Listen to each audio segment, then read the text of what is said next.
آپ صلی اللہ علیہ وآلہ وسلم نے فرمایا، جو شخص سورۃ الملک کی تلاوت کرے گا، سورۃ الملک آگ سے ڈھال اور جنت میں جانے کا راستہ ہے۔ اسے حاکم نے روایت کیا ہے۔ جامعہ ترمذی سے روایت ہے، جس شخص کی 2 بیٹیاں ہوں اور وہ ان کی اچھی تربیت کرے، وہ شخص جنت میں میرے ساتھ ہوگا۔ اسی طرح ایک حدیث میں 3 بیٹیوں کا بھی ذکر ہے۔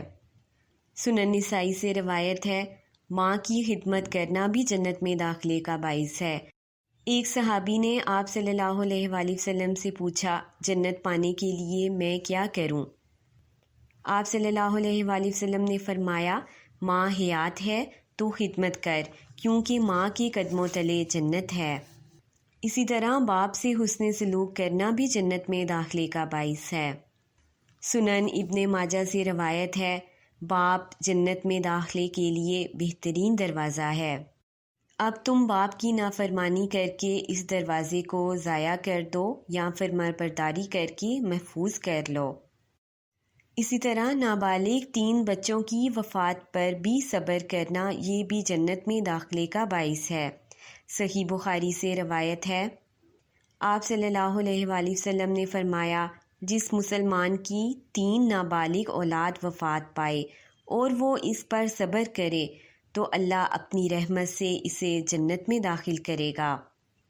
ایک اور روایت میں ہے کہ وہ بچے کھڑے ہو کر اپنے والدین کا ہاتھ پکڑ کر 8 دروازوں میں سے جہاں سے چاہیں گے داخل ہو جائیں گے۔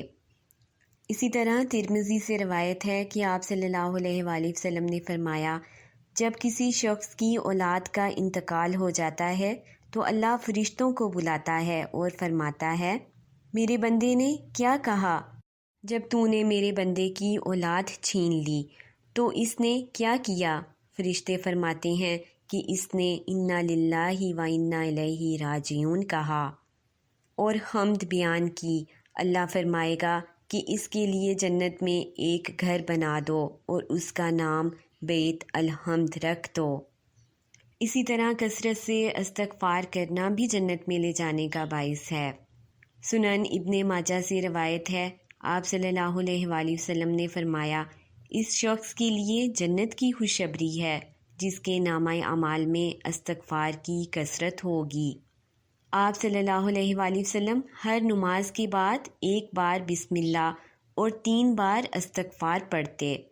حالانکہ آپ صلی اللہ علیہ وآلہ وسلم کے کوئی گناہ نہیں تھے، لیکن امت کو تعلیم دینا تھی، استغفار کو معمولات میں شامل کر لیں، اٹھتے بیٹھتے استغفار کا اہتمام کریں، تاکہ ساتھ ساتھ ہم اپنا نامہ اعمال صاف کرتے جائیں، تاکہ جب موت کا وقت آئے تو انسان گناہوں سے پاک ہو کر جائے۔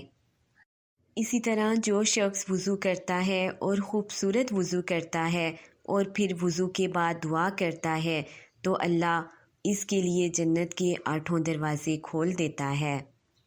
اسی طرح آپ صلی اللہ علیہ وآلہ وسلم نے فرمایا، جو شخص فرض نماز کے بعد آیت الکرسی پڑھ لے، اس کے اور جنت کے درمیان صرف موت کی دیوار ہے۔ جب فوت ہوگا تو جنتی مہمان ہوگا، اللہ اس کی زندگی کے تمام گناہ معاف فرما دے گا۔ اسی طرح صحیح مسلم سے روایت ہے کہ آپ صلی اللہ علیہ وآلہ وسلم نے ارشاد فرمایا، جس نے ہر نماز کے بعد 33 مرتبہ سبحان اللہ اور 33 مرتبہ الحمدللہ اور 33 مرتبہ اللہ اکبر کہنے کے بعد 1 مرتبہ تیسرا کلمہ ادا کیا، اس کے تمام صغیرہ گناہ خواہ وہ سمندر کی جھاگ کے برابر ہی کیوں نہ ہوں، اللہ تعالیٰ اس کو معاف فرما دے گا۔ یعنی یہ اذکار بھی جنت میں داخلے کا باعث ہیں۔ اب ہمیں سب سے پہلے کبائر سے بچنے کی حتی الامکان کوشش کرنی ہے، اور اگر کبھی کوئی کبیرہ گناہ سرزد بھی ہو جائے تو فوراً اللہ تعالیٰ کی حضور توبہ و استغفار کی جائے اور آئندہ کے لیے اس سے بچنے کا پختہ عزم کیا جائے، اور ایسے اعمال کثرت سے کیے جائیں جو کہ جنت میں لے جانے کا باعث ہیں، کیونکہ موت کا کوئی پتہ نہیں، وہ کسی بھی وقت وہ آ سکتی ہے۔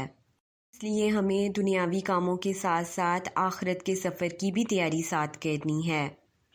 کیونکہ آپ صلی اللہ علیہ وآلہ وسلم نے فرمایا قیامت کے دن بدترین حال میں وہ شخص ہوگا جس نے دوسروں کی دنیا بنانے کی خاطر اپنی آخرت برباد کر دی، یعنی ایسا شخص اپنی دنیا ہی سنوارنے میں لگا رہا اور آخرت کی اس نے کوئی تیاری نہیں کی، آخری سفر پر روانہ ہونے کے لیے کوئی اس نے نیکیاں اکٹھی نہیں کیں۔